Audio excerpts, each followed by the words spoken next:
Welcome to the Daily DLP. I'm your host, Ash Thompson, and today we are taking our weekly trip around the division.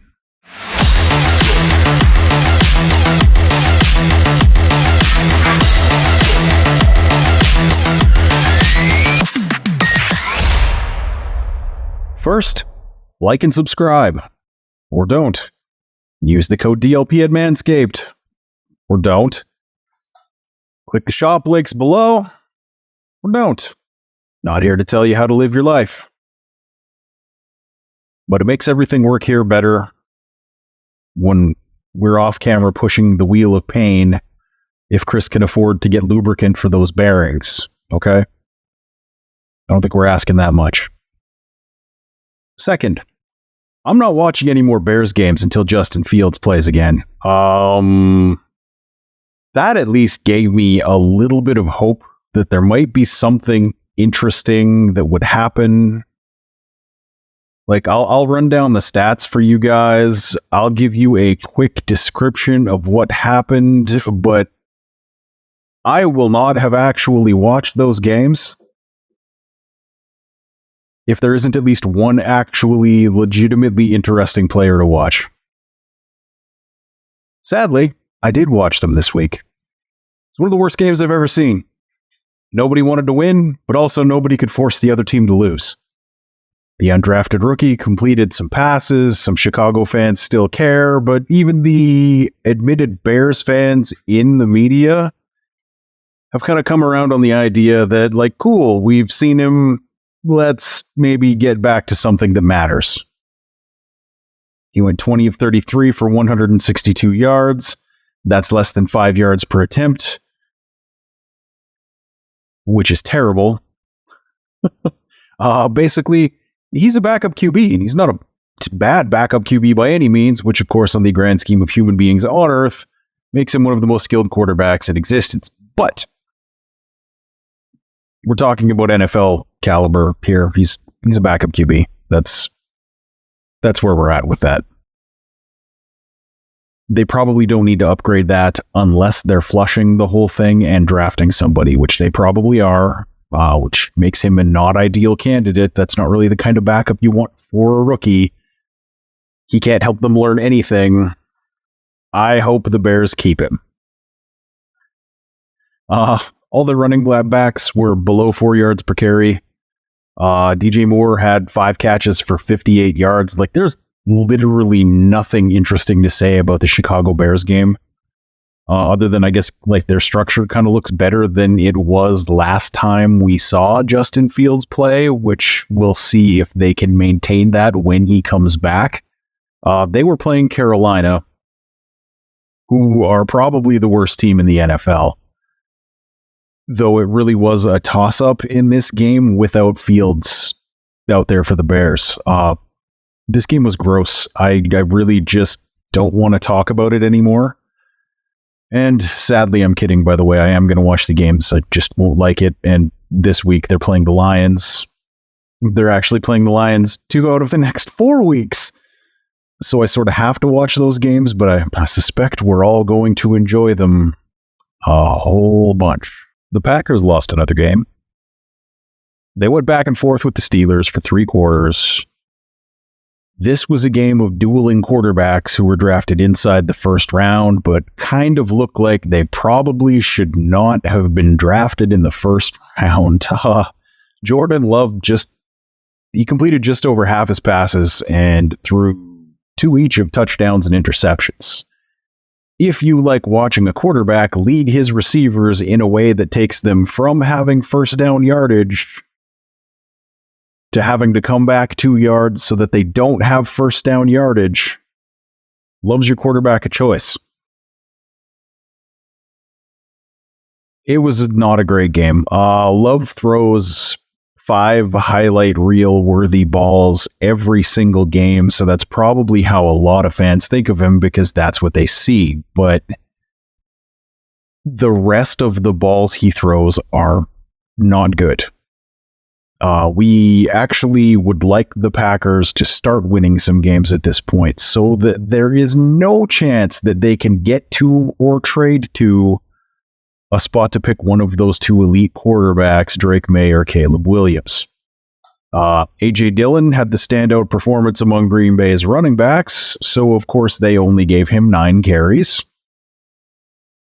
Aaron Jones did nothing, but got all of the touches. He had 37 yards on 13 carries. I don't know why. He literally did nothing in the entire game to justify that. He really hasn't done much of anything all season to justify that. Not that A.J. Dillon has had a great year either. Jaden Reed had a good day with 5 catches for 84 yards and a really nice grab on a contested deep ball for a touchdown. Luke Musgrave continued to be the second most productive rookie tight end with 2 catches for 64 yards. Those were some of the highlight reel throws from Jordan Love. The Packers also did uncork a few interesting play designs, but they're just not as a unit executing all that well right now. In the end, the Packers could not get the job done on offense, and that's why they lost this game. Some players have the clutch gene, and some do not. As an example, Jordan Love threw both of his interceptions in the last 3 minutes of the game in or around the end zone.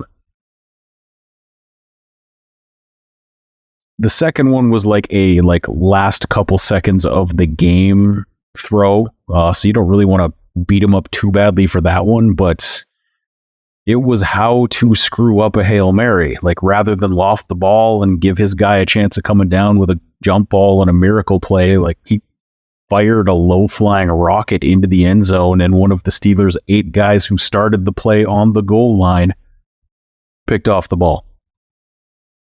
Like, the Packers gained 399 yards in this game. So in terms of yardage, like, they had 67 or 76 more yards than the Steelers did on the day. But the Packers had 4 fewer first downs. They were very big play reliant, which is kind of how this Packers offense works. They're not consistently good at anything, but they will every once in a while just pop off a 60-yard touchdown. On defense, they gave up 205 rushing yards. That's not how you beat the Pittsburgh Steelers. Kenny Pickett was only required in this win to pick up 126 yards. Najee Harris had 82. Jalen Warren had 101 for the Steelers. Like, the Packers kept the game close. They even led the game at times, but it never really felt like they should be winning when you were watching this game. Like, they never looked like the better team. Love, in the end, showed his greatest talent, turning an open receiver into a turnover. And the Packers lost a game. And that brings us to the interesting team in the division, the Minnesota Vikings. 23 of 34, 268 yards and a touchdown is a great stat line for a quarterback that's been on the team for a week and a half. Josh Dobbs will, at the very least, be someone's bridge quarterback next season. That's what he's done in the last 2 weeks. Is he's very clearly put himself in that I would be a good choice for a contender that has a quarterback with some long-term health issues.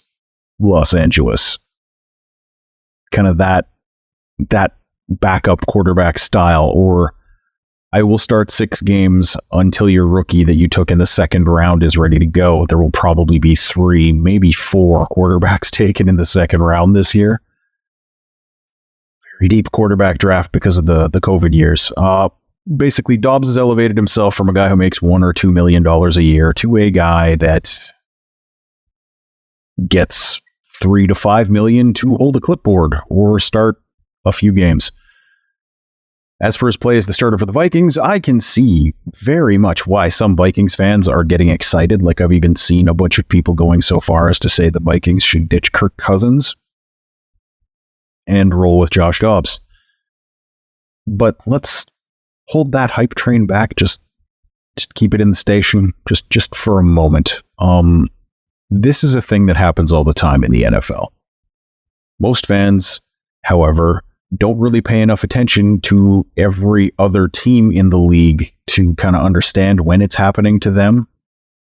When a new quarterback comes in, the team's offense is completely different from what it's always been, particularly if the QB has a different style of play. And you could not possibly have two more different quarterbacks. Like Kirk Cousins probably doesn't have a single game that matches Dobbs' 44 yards on the ground this week. That's something that did not exist. It was not an option in Minnesota's game, basically. Teams are not ready for this.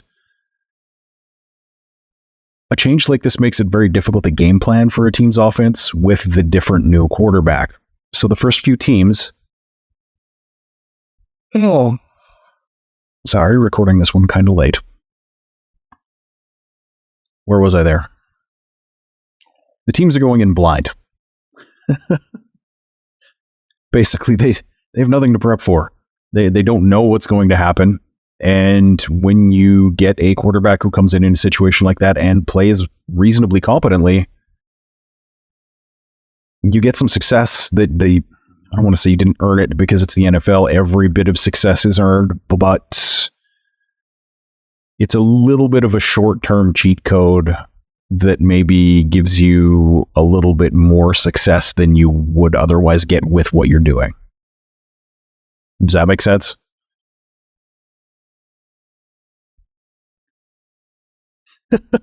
Ty Chandler was the team's leading rusher with 45 yards. Dobbs was the entire offense. Like nothing really happened without him.